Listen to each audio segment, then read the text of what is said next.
नमस्कार।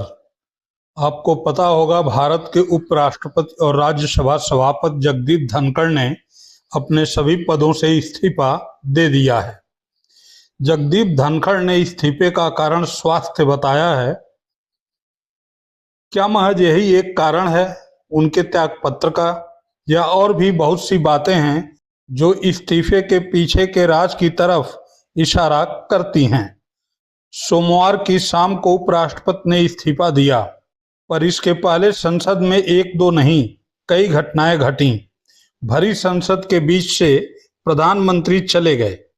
प्रधानमंत्री ने अपने मुख्य सहयोगी मंत्रियों के साथ इमरजेंसी मीटिंग की।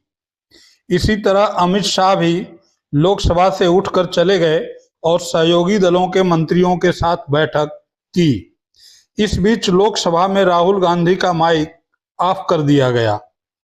दूसरी तरफ राज्यसभा में, जिसके सभापति भी उपराष्ट्रपति होते हैं, वहां नेता प्रतिपक्ष मल्लिकार्जुन खड़गे का माइक ऑन था। खड़गे वह सब कह रहे थे जिसे सरकार सुनना नहीं चाहती है। सर, पहलगाम हमला 22 अप्रैल को हुआ था। अब तक आतंकवादी पकड़े नहीं गए, मारे भी नहीं गए, और उन्होंने हमको बार बार बताया कि उन्हीं के ऊपर डायरेक्टली मारे गए और वो उसमें मर गए।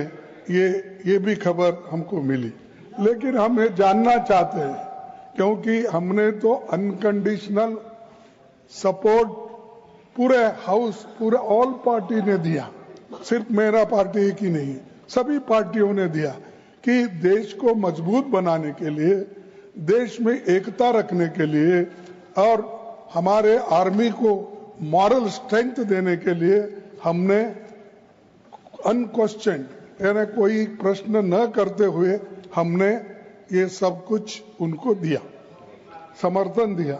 लेकिन मैं चाहता हूं कि उनके तरफ से हमको मालूमात मिलना चाहिए। जैसा कि पहलगाम हमला 22 अप्रैल को हुआ था, अब तक आतंकवादी पकड़े तो नहीं गए, लेकिन हुआ क्या?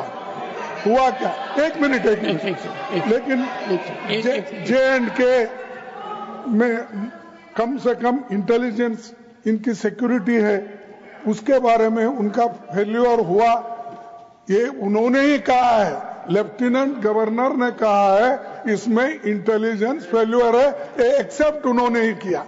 ये हमारी बात नहीं सर। यहाँ पर दो आश्चर्य चल रहा था। एक ये कि स्वास्थ्य खराब होने के बावजूद जगदीप धनखड़ पूरे रौं में थे और मल्लिकार्जुन खड़गे वह सब कहे जा रहे थे जो मोदी सरकार सुनना नहीं चाहती है। इस बीच एक अजीब घटना हुई। पहले इस 7 सेकंड के वीडियो को ध्यान से देखिए, सुनिए, फिर पूरा माजरा समझते हैं। Nothing will go on record. Whatever I'll say, that will go on record. You should know. BJP के अध्यक्ष और राज्यसभा में नेता सदन जेपी नड्डा कह रहे हैं, nothing will go on record. आप लोग जो बोलेंगे वो रिकॉर्ड में नहीं जाएगा। ओनली व्हाट आई से विल गो ऑन रिकॉर्ड। केवल मैं जो बोलूंगा वही रिकॉर्ड में जाएगा, आपको मालूम होना चाहिए। ये सभापति यानी जगदीप धनखड़ का विशेषाधिकार है। ये केवल आसन पर बैठा व्यक्ति ही बोल सकता है और आसन पर जगदीप धनखड़ बैठे हैं। तो क्या जेपी नड्डा को ये मालूम था कि जगदीप धनखड़ कल से आसन पर नहीं होंगे? इसलिए जेपी नड्डा सभापति की भूमिका में आ गए और सभापति को एक तरह से चुनौती देने लगे। यही नहीं, जब खड़गे को धनखड़ सुन रहे थे तब भी धनखड़ के बजाय जेपी नड्डा नियम समझा रहे थे। लीडर ऑफ द ऑपोजिशन को रूल 267 पर, आपके ऑब्जर्वेशन पर उनकी क्या टिप्पणी है, इसके लिए आपने उनको परमिट किया। उन्होंने रूल 267 के संवैधानिक विषयों पर चर्चा नहीं की, वह उस विषय पर चर्चा करने लगे, ऑपरेशन सिंदूर। ऑपरेशन सिंदूर। देखिए, तर्क में अपनी ताकत होती है, चिल्लाने की जरूरत नहीं होती। खड़गे जी ने ऑपरेशन सिंदूर और पहलगाम के डिस्कशन के माइन्यूट डिटेल्स को डिस्कस करना शुरू कर दिया। वह नियम के विरुद्ध इसलिए है क्योंकि आपने 267 में उनको परमिशन दी थी कि वो संवैधानिक विषय पर चर्चा करें। नंबर 1 इससे लगता है कि धनखड़ बीजेपी का विश्वास खो बैठे थे, केवल इस्तीफा बाकी था, या ये बात धनखड़ को भी मालूम थी, इसलिए वे चला चली की बेला मानकर खड़गे से वह सब सुन रहे थे जिसको न सुनने के लिए लोकसभा में राहुल गांधी का माइक ऑफ कर दिया गया।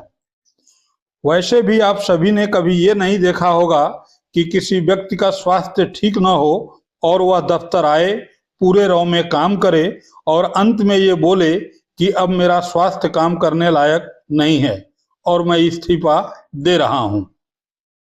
सवाल यह भी है कि क्या उपराष्ट्रपति के पास इतना काम होता है कि उन्हें पूरी तरह से चुस्त दुरुस्त रहना पड़े?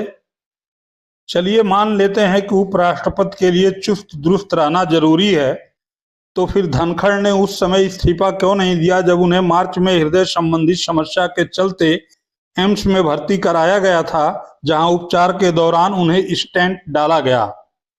गत जून में जब नैनीताल में एक कार्यक्रम में उनकी तबीयत बिगड़ गई थी, तब उन्होंने इस्तीफा क्यों नहीं दिया?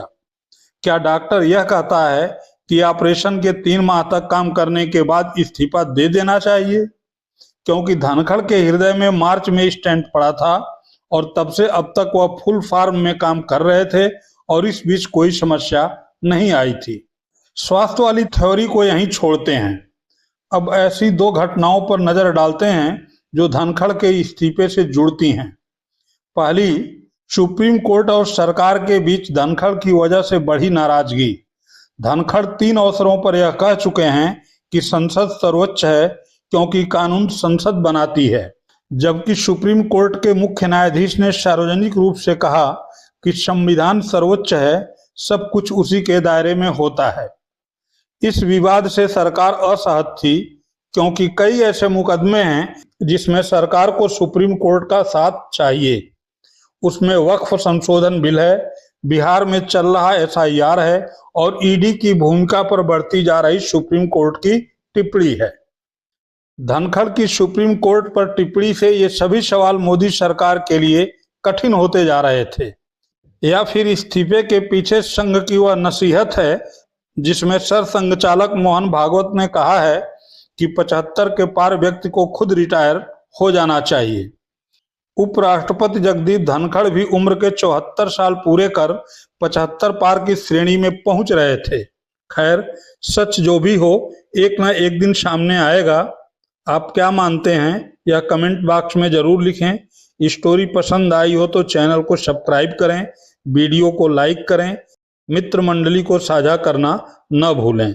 बहुत बहुत